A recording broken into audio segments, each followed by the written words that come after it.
Good morning and welcome to this morning's reflection. The beginning and the end of prayer can be summed up in one phrase: being present. We cannot possibly notice God's presence unless we are able to be present to the solid, tangible world around us. It begins with this, and ultimately, for the vast majority of us, prayer will lead us back into an awareness of the world around us. To begin, we need to notice where we are and how we are right now. So take a moment to notice how you are right now in this moment.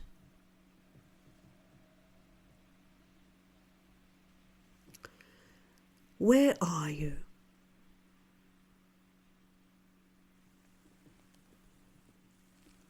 What can you see?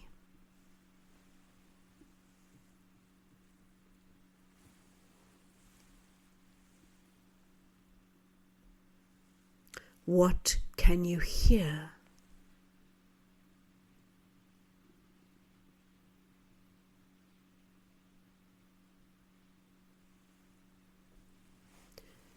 Is it warm or cold?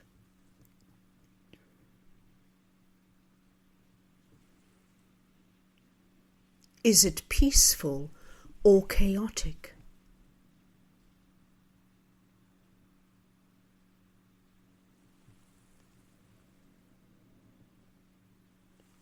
Are you focusing on these words, or is your mind preoccupied? Maybe you are distracted by the people around you.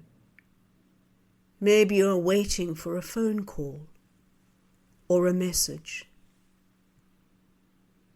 Perhaps you're just distracted by wondering what on earth you're going to do today.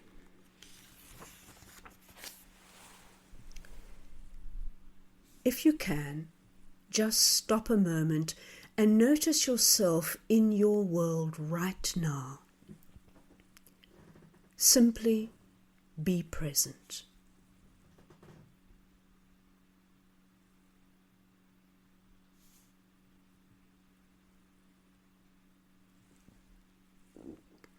There is an old story which is told in many different ways.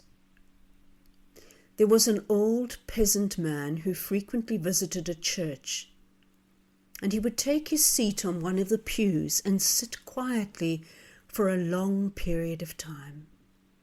One day the priest approached him and asked him what he was doing when he just sat there. And the man responded by saying simply, "I look at God, and God looks at me." Most of us desire that sense of connection, and it does not usually come immediately. For many of us, that sense of communion and communication is at least a few steps away from where we are now. But it is important to recognize that we cannot just will ourselves into a place of connection. The only entry point is where we are right now. Once again, the invitation is to honesty. Do not try to pretend that you are anywhere other than exactly where you are. God is not fooled, and no one else actually cares. When you pause to try to pray, if you are stressed and distracted, start there in your stress and in your distraction. Tell God that you are stressed. Tell God that you are distracted. Tell God that you are frustrated, that you cannot seem to leave these distractions behind. or tell God what is on your mind. Nothing disrupts a healthy prayer life as much as trying to fool God or fool yourself into thinking that you are just fine when you are most definitely not.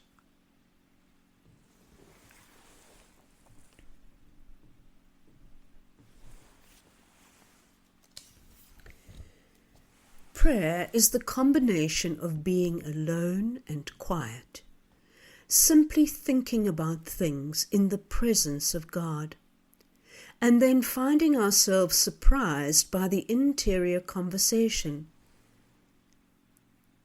This is indeed prayer. But the experience very rarely happens unless we are alone and intentionally praying or walking.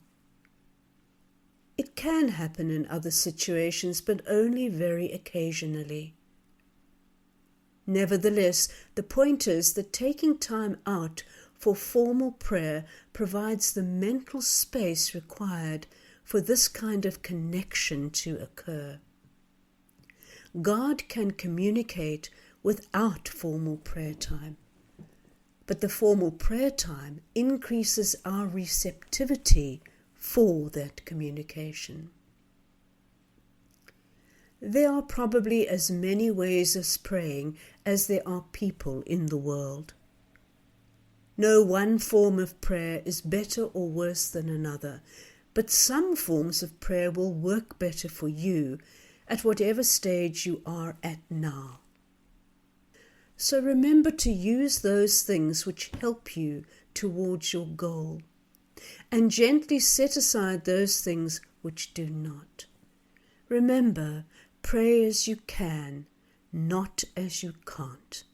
Take yourself as you find yourself and start from that. So do not get caught up in the technique and details of prayer. There are many different ways of praying. Become aware of them, but simply, at least, pray as you can. And so I'll leave you now to pray as you can.